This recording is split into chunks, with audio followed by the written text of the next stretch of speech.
It's a tiny jug and 2 mugs. A perfect little playset. Very soft, very touchable. They could be made in so many different color combinations. There's so many options here. I'm going to show the process of making these 3 vessels from start to finish. Very relaxing, very enjoyable, and very doable. So let's get started. I'm starting with a piece of felt that is 5 inches by 2 1/4 inches, which is 13 by 6 centimeters. And I'm starting with 2 because I'm going to make 2 mugs. So I have 2 of those. And then I have what's going to be the handle of the mug. So I have 2 of those. And that is 3 1/2 inches long by 3/4 of an inch wide, or 9 centimeters by 2 centimeters. And also, I'm going to make bottoms for the mugs. So I'm going to make 2 circles. I've traced one out, and I'm using a template. And the one I'm using is 1 5/8 inches, or 4.12 centimeters. And I just put it down on the felt. And I'm using a fabric marker. I'm just making sure not to pull too hard, because the felt does like to pull and it can make the circle not round. I'm just pushing very lightly to trace out my 1 5/8 inches circle. So because I'm making 2, I have 2 of everything. 2 bottoms, 2 mugs, 2 handles.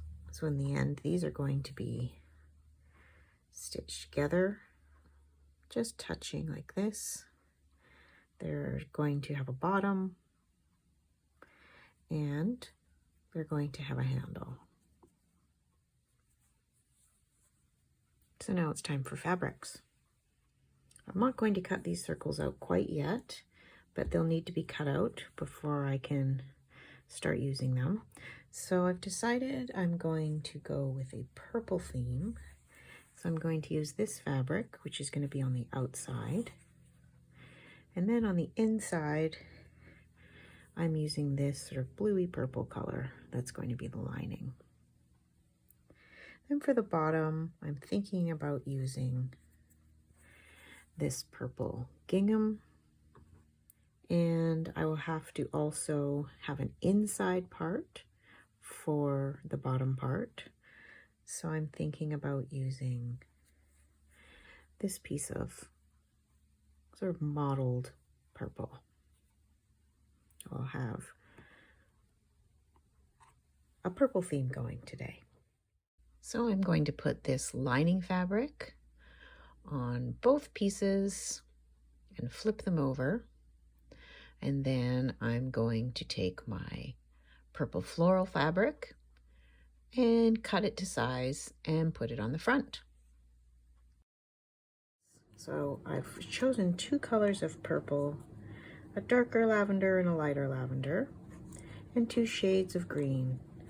I wanted to pull out these kind of minty shades of green. So I have one that has a little more yellow in it, and one that's really, really minty, that's darker than the mint here, but I think it works really nice with these colors. So I'm going to start by stitching this first layer of fabric down, which will be my background, and I'm going to pick this lighter green color to stitch it with. So I'm beginning my stitching, and I'm hiding the knot inside the layers. And after taking a securing stitch, I'm just going to do in and out stitching. I'm going to start by going all the way across at the top, and then I'm going to move down the piece with these stitches that just go straight across.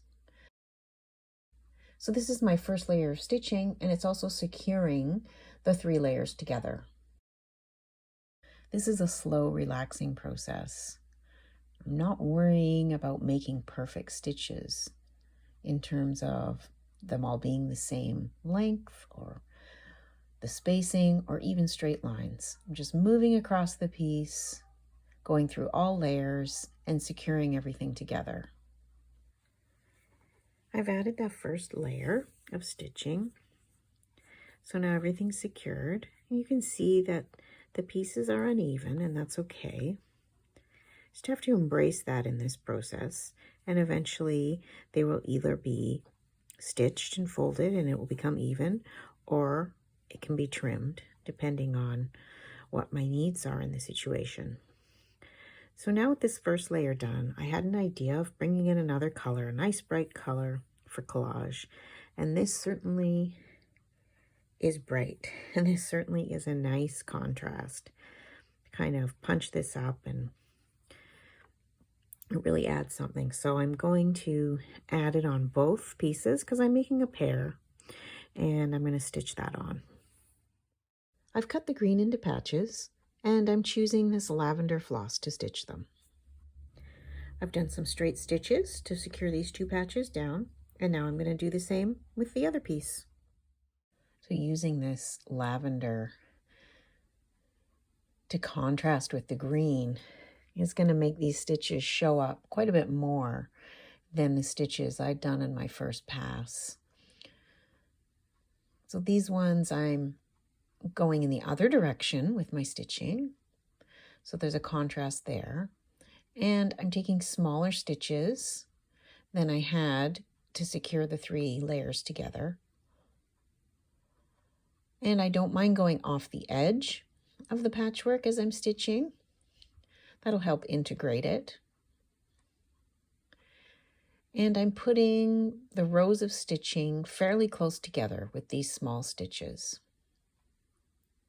I'm not worrying too much about the straightness of them or the size of the stitches compared to others. I'm just aware that I want them to be lines in the opposite direction of before, that I want them to be smaller, and that I want them to be closer together. So I just relax and stitch along until I get to the very edge of this piece. And then I'm going to move to the other piece and do the exactly same thing, stitching in the same direction, with the same kind of idea for spacing, going slightly off the edges and coming back. So these 2 pieces will be sort of pairs in a way, and they'll be integrated into the piece. So with this completed, I have both my mugs at the same stage. Now I'm going to turn to my circles, which will be the bottom of the mugs, and I'm going to cut them both out.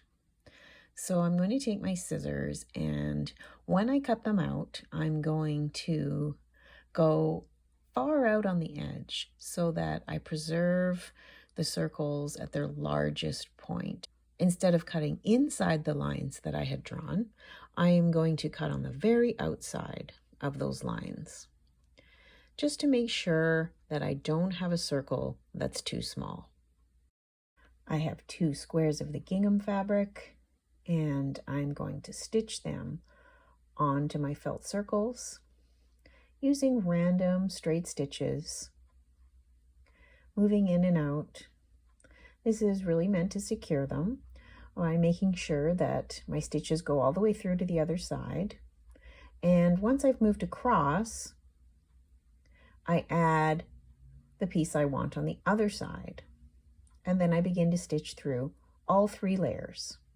I move around the edges as well as the inside, adding stitches in sort of a random planned way. And by that I mean I want to make sure that the pieces are stitched all the way to the edge and they're stitched in the middle. I'm just watching what I'm doing, looking at my stitches, making sure they go all the way through, seeing if I like the look of them, and making sure that I've covered all the areas evenly. And then when I'm satisfied with the amount of stitching I've done, I'm going to knot off my thread by burying it inside where the batting is.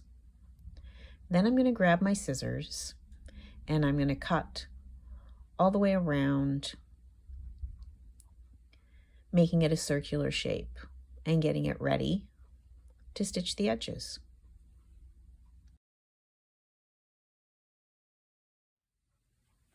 So what I'm going to do now is go around and tuck in some of these edges, and that will help bring this circle to its proper shape and proper size. I'm going to start by burying my needle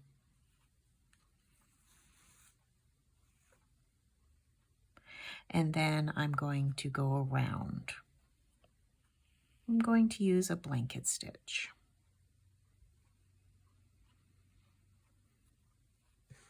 Some spots I'll be able to tuck under the fabric, and other spots I won't be able to, and that's fine. I work my way around, tucking in where I can, and continuing to check to make sure that I am keeping my shape round and right to the edge of where the felt is. Here are my two pieces completed. They're pretty round, looking good. So now I'm going to turn back to my mug pieces. And I want to add more collage. So purple it is. I'm going to cut some small pieces and put them in the other direction. Just find the right spot for them. And I'm going to try to do something very similar on both pieces. It doesn't have to be exactly the same, but similar. And I'm going to stitch these in the same way that I stitched the other patches, deciding which direction I'm going to go, making small stitches, keeping the rows fairly close together, and attaching the pieces on both of my mugs. So as you can see, I decided to stitch in the same direction that I did for the green patches. Although I'm using a lighter color, it's that very, very pale green. It's echoing the other stitches, and it's a contrast to that original foundational stitches that are larger and going in the other direction. And I've decided I want one more layer of patchwork. So I'm bringing in this purple gingham.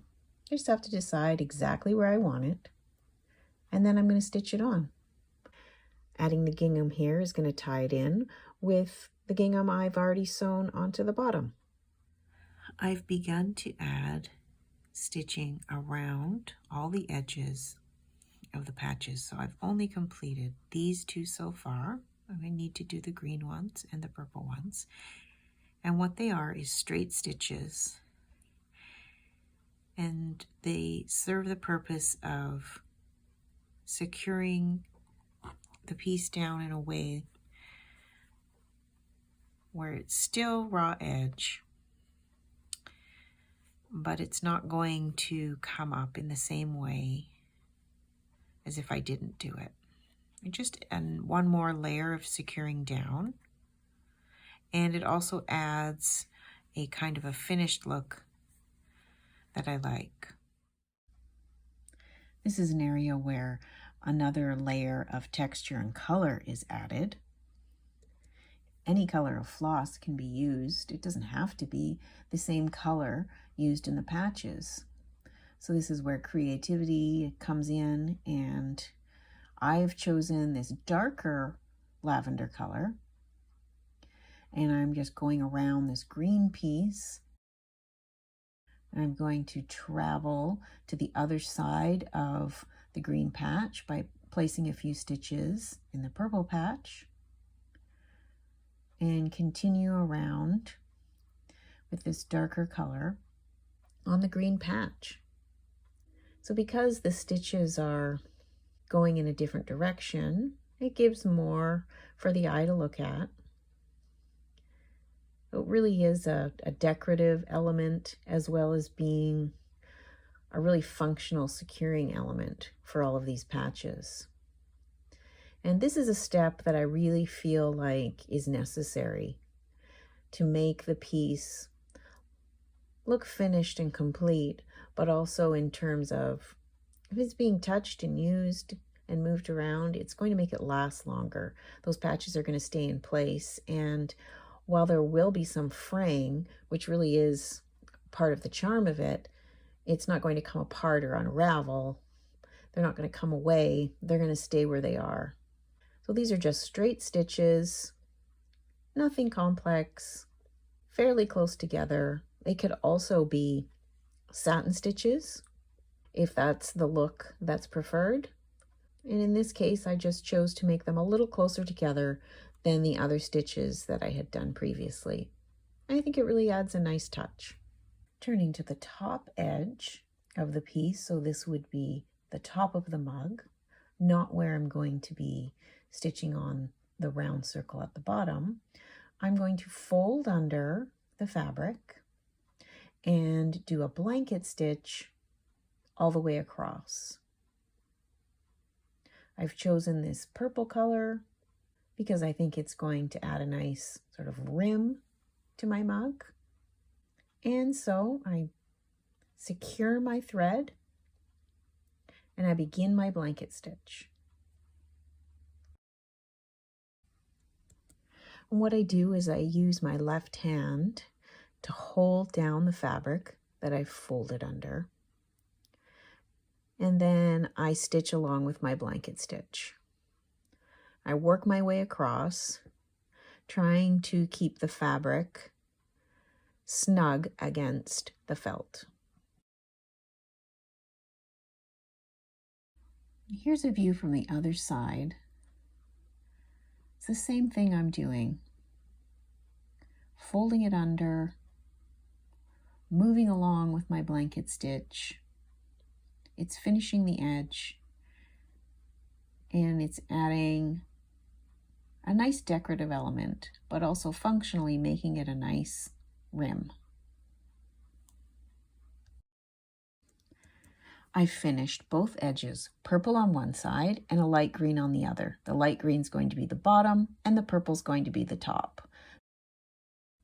So now I'm ready to fold this piece and stitch it together. So I'm putting the two ends together so that where the batting is, the pieces are meeting. And I'm stitching the fabric that is outside of where the batting is, all the way down. And then once it's stitched, I'm going to flatten the seam I just stitched.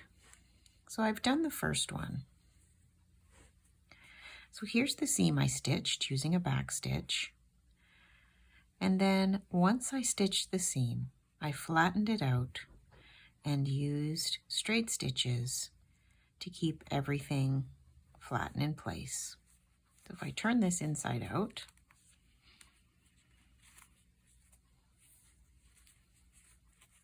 here's the seam. The purple is going to be the top. It's going to have more rounds of stitching, and the bottom is going to have this circle stitched on. Now I'm going to attach the bottom circle to both mugs. I attach the bottom to the main part of the mug with safety pins. You could, of course, use pins. I like to use safety pins because then my fingers don't get pricked. So what I do is I take the mug and I fold it in half so that the seam is in the middle. This just makes things easier. And I add a pin at the side. I also fold my circle and I pin them both together. And then I'm going to do the same thing on the other side. So it's still in half. I've got my other side, my other half of both pieces that I'm going to pin together. Then I'm going to close the pins, and then I'm going to do it in the other direction. I'm going to make the two pins that are already in meet in the middle, and that'll create two more sides where I will place a pin in the base part as well as the circle bottom. And it's a little fiddly here because I want to make sure that the first two that I've pinned are meeting really well in the middle. So I just take the time to make sure that they're meeting before I attach the circle at the bottom. So now I've got both of my mugs with the bottom circle attached with these 4 pins. And so now I can stitch them. And these pins work really well because they don't really get in the way as I stitch. And I'm not going to get my fingers pricked, which makes me happy. So I knot on the inside and take a stitch to secure both sides together. And then I'm just going to begin stitching around. Now I said that the pins don't really get in the way, and for the most part they don't. But sometimes at the beginning when you're stitching, they're going to get caught a little bit. The thread's just going to maybe wrap around them. And so it's just a process of going slowly, taking the stitches. I'm planning on going around more than once here. So I'm really at this point trying to attach everything just enough so that I can take the pins out. So it's a little more secure than a basting, but this first round is just to attach everything. And then I take the pins out and I'm going to go around again, making sure that there aren't any holes or gaps. So this first round is the fiddliest of them all. The bottom circles are attached. I've gone around several times with the green. Now I'm going to go around the top and make this dark purple rim a little more prominent. I think they're looking really good at this point. Now that there's more blanket stitching on the top in purple, I think the bottom and the top look really nice. And these 2 mugs, I thought, needed a picture to go along with them. So I started making a picture. Same process as for the mugs, just in a bigger scale. So this is my base, and this is my circle. The size that I decided to work with for the felt is 8 3/4 inches or 22 centimeters and 4 inches wide or about 10.5 centimeters. Same process again, I just need to add some stitching on the top and the bottom, and then I'm going to stitch it together, and I'm going to add my circle at the bottom. The size of my circle is 3 inches or about 7.6 centimeters. So I'm shaping just with my fingers. I'm pinching right where the seam is here. And I'm just moving it around to see where I think it looks like a good shape. That looks good. So I'm going to take a clip. I'm going to put a clip in.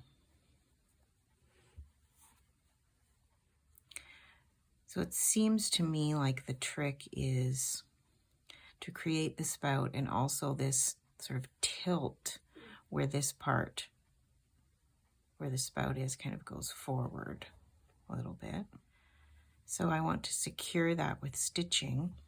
It's like a triangle shape where the circle becomes smaller at the top, and then there's this protruding part, but I don't want to close this. I could. I think that I will like the look of it better if I keep this spout open, and I place stitching along here. So what I'm doing is pinching, not from the top, but a little down from the top, say about here, and I'm creating this secure line of stitching that's holding it in place. And then some more stitching may be needed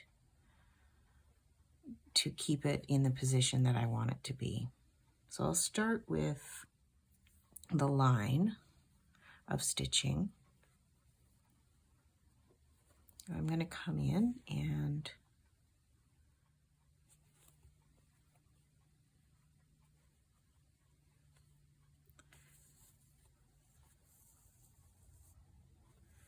so I'm putting my knot on the inside,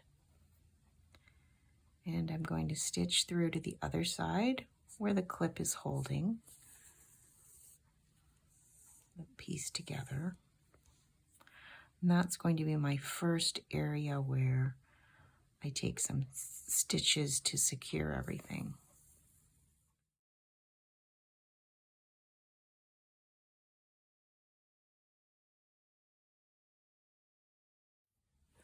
So now I've placed some stitches exactly where my clip was, so I can remove the clip and I can have a look and see. The spout looks good from the top, I can see. And what I want to do is secure the lowest point. I want this triangle to be in, so I'm going to move down and angle my stitches out to the point where I want the stitching to end. So about down to here, I'm going to work in an angle down to the point. I'm going to take it nice and slow.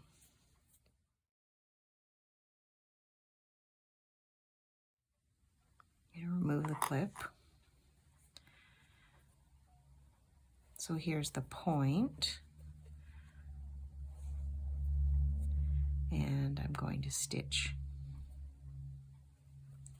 right at the seam here. It's a little bit thick because this is the seam where I have stitched this vessel together. So I'm going to stitch a stitch right across that seam line.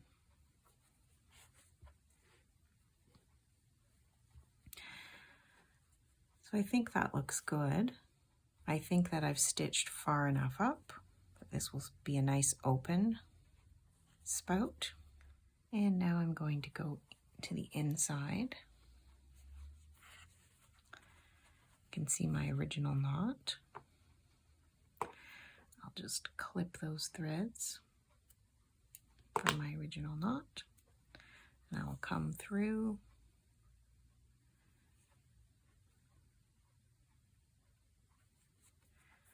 take a stitch onto the other side, and I'll make a matching knot.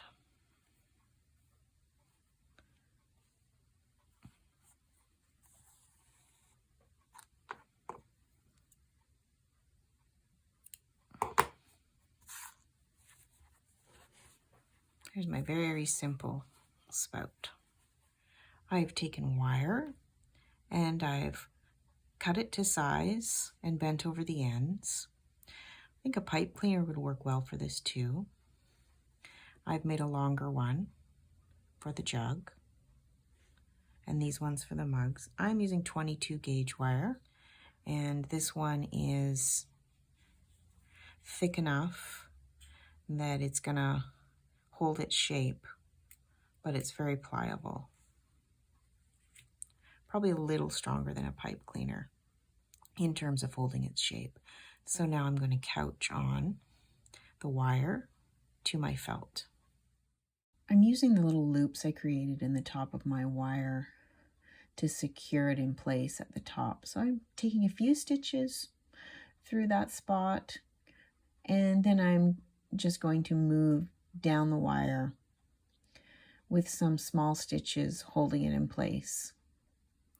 This is mostly just to make things easier for me. It doesn't need to be very, very secure, just enough to keep it in place, because my next step is to fold over my felt and to stitch it closed so the wire is completely enclosed inside of the felt. I'm going to repeat this process with the other two pieces, and then I'll be ready to add some fabric. I'm going to use strips of the purple gingham to cover these handles. I'm going to start this by folding under. So this end is going to not have any raw edges. And now I am going to wind the fabric around and stitch it down as I go. I'm making sure that the ends are folded in and secure. And once that's done, I begin the winding process, and my goal is to secure the fabric in place so it doesn't shift around. But I'm not trying to make any particular kind of stitch pattern. I would like to keep it as random as possible. But my focus as I stitch is to cover all of the felt and to secure the fabric in such a way that it's not going to unravel.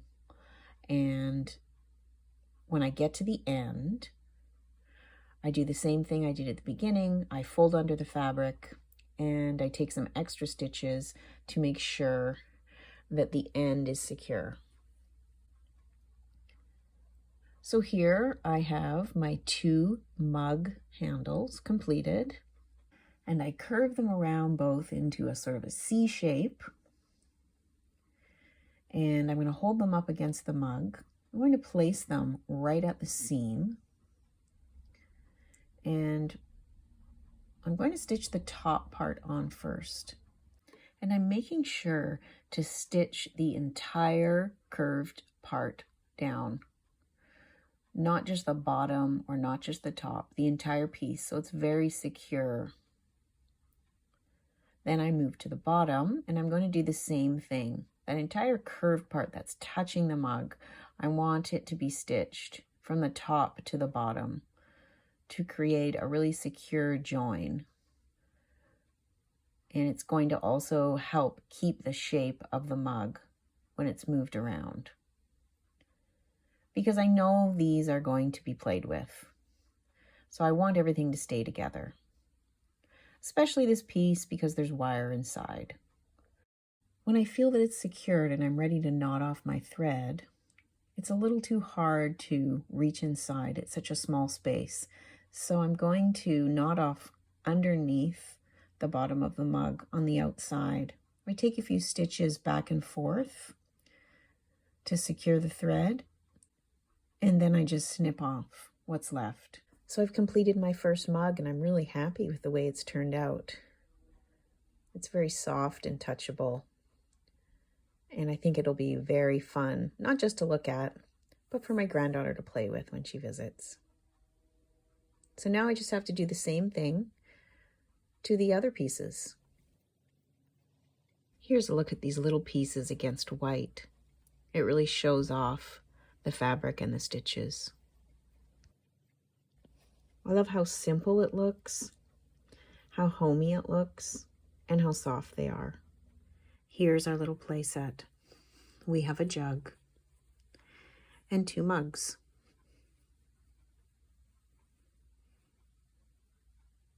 They're soft, they're colorful. I think they're going to be really fun. I hope you enjoyed this. Thank you so much for joining me. Bye.